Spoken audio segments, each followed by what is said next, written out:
Alpha. Omega.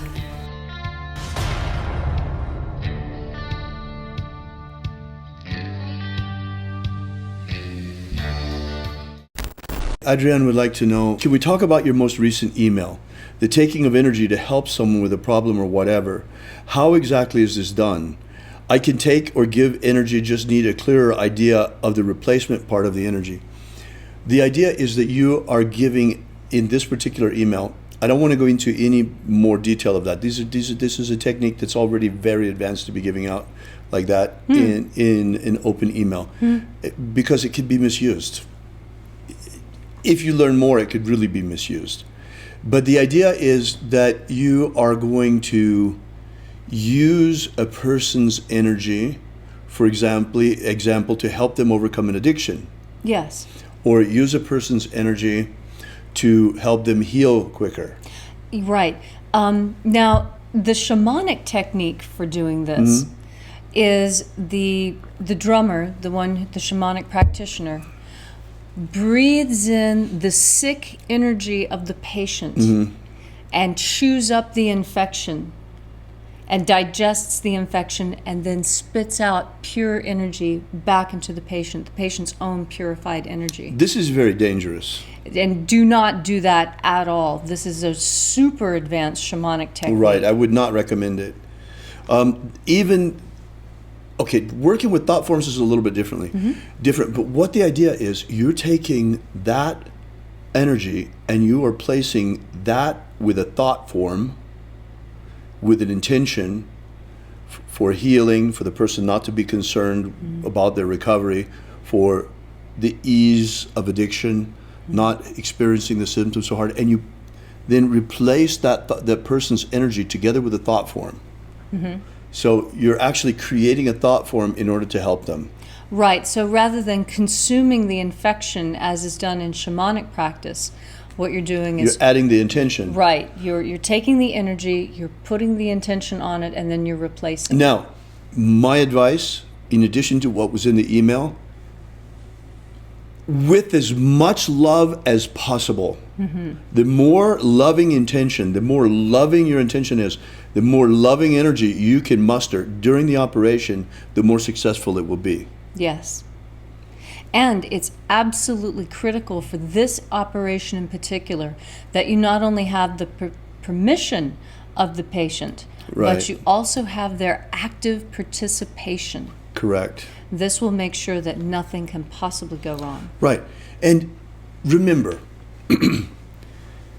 Magick, I talked about this in the email, and now since somebody asked me about this here, about that technique, I want to make sure that I say this here too.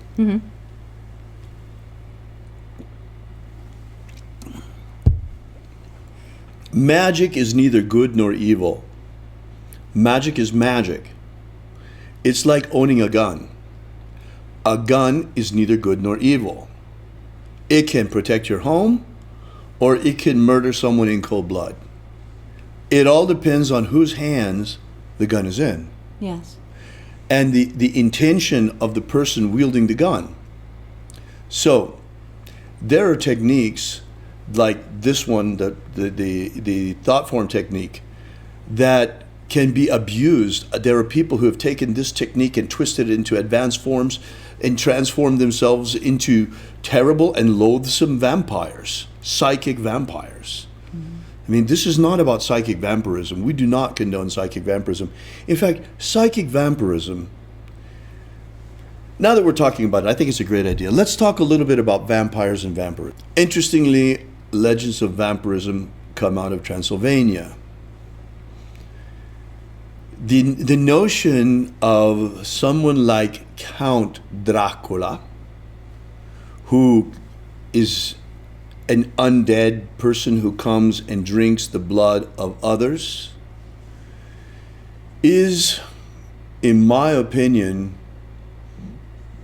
a fictional representation of something that is actually going on. There are people who are not undead, who are not immortal, but who would like to become immortal, and who use the blood of others, especially the blood of children. And this is horrible. They're taking the life force from these kids. And this is what Jeffrey Epstein was up to. That sort of satanic black magic. Yes. Using the blood of others, using adrenochrome from the adrenal glands of children as a substance in order to further one's own spiritual development. This is pure black magic of the most horrible kind. And using the energy of human sacrifice. I mean, there are elites who have been doing this sort of thing for centuries. The whole story of Jack the Ripper, for example. Oh, and even prior to that, many people don't realize that many of the trappings of our modern world existed thousands of years ago. For example, blood transfusions. We've been doing blood transfusions since Aztec times. This isn't a difficult process at all. All you need is a sharpened bird bone, a piece of cleaned intestine, and you're ready to move blood from one human being to another. Wow. It is not, it's super simple to do a blood change in a human. And coconut water is a direct analog to plasma. Silver is an excellent antibacterial, antimicrobial, and when it's powdered and put at the wound site, no infection would ensue. It's really super simple, and people have been doing blood transfusions for a lot longer than modern science would like to let on. This is all dark side magic. This is the kind of stuff we warn people about. Look, when you begin on the path of magic, the temptation of the dark side is always there. You have to resist it. You need to know your moral compass.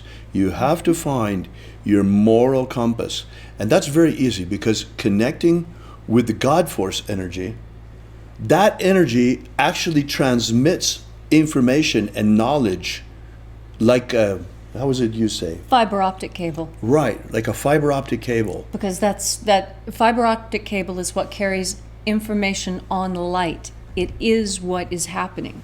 Light carries information, and that's the whole idea behind a fiber optic cable. This sort of black magic, the sort of black magic like the Aztecs were doing. And by the way, the Satanists will all come and tell you that, it's all relative. You think that's evil only because from your point of view. Bullshit. Just because there's some culture somewhere who thinks it's a good idea does not make it a good idea. Foot binding was never a good idea, ever. Human sacrifice of the Aztecs, taking the beating heart of their victims, was never a good idea. Not at all. The problem is this kind of black magic yields a lot of energy, and there are psychopaths who do anything to come to power and stay in power. And that's why, to a great extent in this world, you look at the history of politics, you see a history of psychopaths. So these things have been used to enslave humanity, and still we're struggling against the power of such black magic. But we can resist it, and we can overcome it.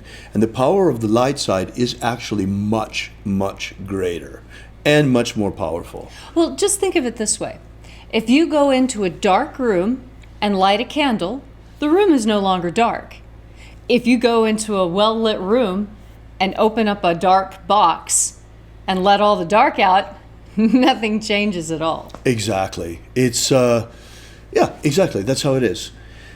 Now, let's come back to vampires a little bit, because yes, okay, there's this one kind of vampire that are these guys that are actually using real blood and real human blood and that kind of horrible black magic. Right. But that's not all. There are psychic vampires that simply feed on the energy of others. And that's why techniques like this can be dangerous, and I share only very small rudimentary things, because you never know who watches these videos and who reads those emails. And there are people who would actually like to vampirize others. Now think about that for a minute. If I feed on your energy, or if I feed on your energy, okay, sure, great, I get the energy. It's wonderful. But at what price? At what cost? To you, And considering that we are all one, if I vampirize you, I am vampirizing myself. Yes. Simple. Very simple ethics. Now,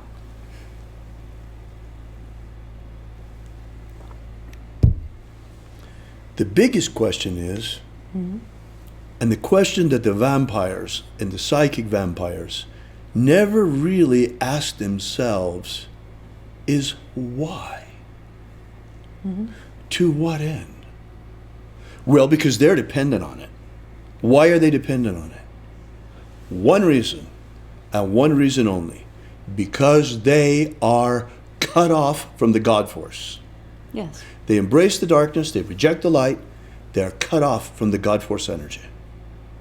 And since they cannot feed directly on the God force energy, which is what each and every one of us are born with the birthright to do, to feed directly on the abundant life that is all around us. But since they are cut off from that energy, in sheer ignorance, they embrace darkness and begin to cannibalize one another energetically. We reject cannibalism in all its forms, including energetic cannibalism. Yes. It's ridiculous. It's stupid. There is no point in vampirism or cannibalism or any of these things. It's like taking sand to the beach. It's insane because, why should you, people, my goodness, look around you. When we walk down the street, look at everybody. You can only be moved to compassion. You can only be moved to love. It's so sad to see people because people are walking around almost lifeless with just a tiny, tiny spark of life in them. That same tiny spark that they were born with, that divine spark. And there's so much energy all around them. It's like most people are like the pilot light of a stove. But no one ever turns the gas on so that the whole soul inflames. Just the pilot light. They never get beyond the pilot light. And in desperation, some of these starving individuals are so desperate that they begin to consume the energies of others around them. To feed off of the energy of others until they become psychic vampires. And some people do this without even realizing what they're doing. You've met them before. Oh, yeah. They're time thieves. Oh, yeah. They're very needy. You feel drained and exhausted after talking to them, even on the phone. Exactly. There are people who are consciously psychic vampires and really get into it and go with the whole goth aesthetic and all sorts of things like that, or the whole Satanist aesthetic or whatever. Not realizing what the dark side really is, or like these crazy elites that are killing people. Right. To stay in power. It's ridiculous. But even these low-level vampires, these psychic vampires, it's tragic because we are truly like babies starving to death in a supermarket full of food. There's that much God force energy. It's life.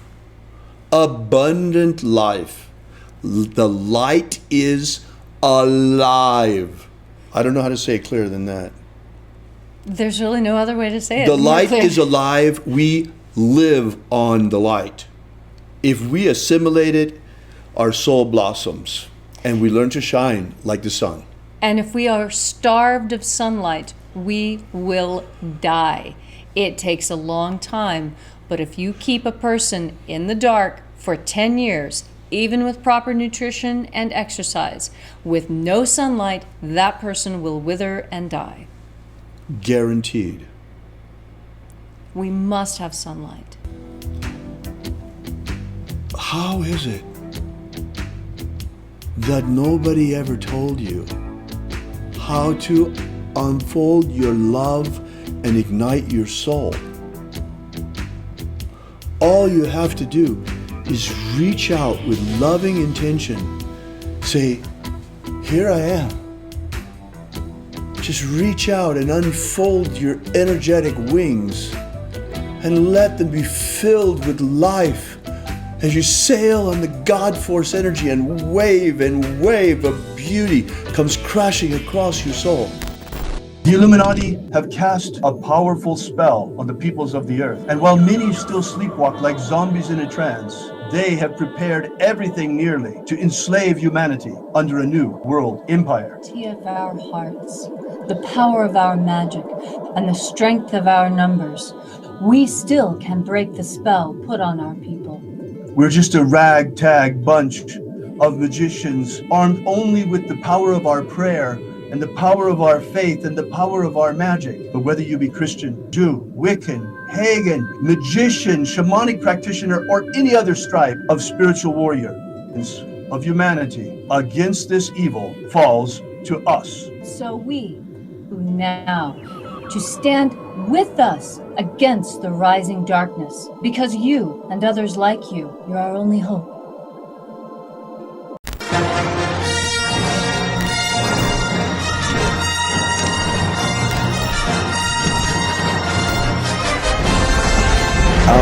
Ωmega. Have you ever wanted to gain real magical abilities so you can become the master of your destiny? Do you wish you could get the ancient secret key for free so you can build the life of your dreams? If you've wanted more out of life, to become all that you can be, physically, romantically, financially, spiritually, then you need to take action and get this right now. That's right, and for free, but it won't be available for much longer. So go right now to thescienceofmiracles.com and get started. Achieve the prosperous life you want for yourself. Gain ultimate life mastery. Also find our daily ritual live stream. That's right. Every day, starting at precisely sunrise Pacific time, you are invited to experience first-person shooter magic you'll find nowhere else on the web. Yeah, it's pretty cool. And it's not only unique in the way that it's presented, where you're live right in the middle of the action of the ritual, but what's even cooler about it is the ritual is written in the first-person perspective of Jesus Christ. This comes from a manuscript that archaeologists found in Egypt. And they say that it comes from very, very, very early Christians, but the Christians themselves, those early Christians, say it was actually written by Jesus and was the secret magic he taught his disciples.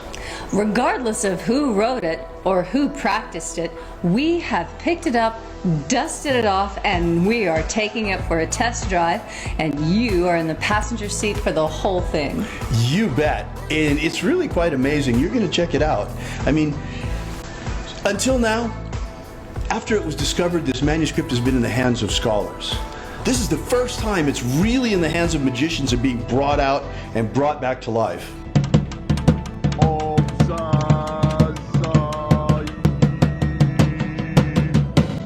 So check us out every morning at sunrise. Are you familiar with the Rosicrucian with what's his name?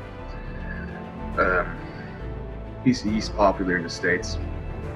He's the president or the from the Golden Dawn. What's his name? Oh. David Griffin. David Griffin. David Griffin. David Griffin. Have David Griffin. I saw an email yesterday that he sent out about, there's a magical war going on. Demons of the infernal realm. All of them. There is really a magical war going on. There is a guy called David Griffin who is heading all these magicians. David Griffin is S.L. McGregor Mather's present successor. David Griffin. David Griffin. David Griffin. David Griffin. I'm Golden Dawn Imperator David Griffin. David Griffin. David Griffin. David Griffin. Now David Griffin. There's a magical war going on. So there is really a magical war going on.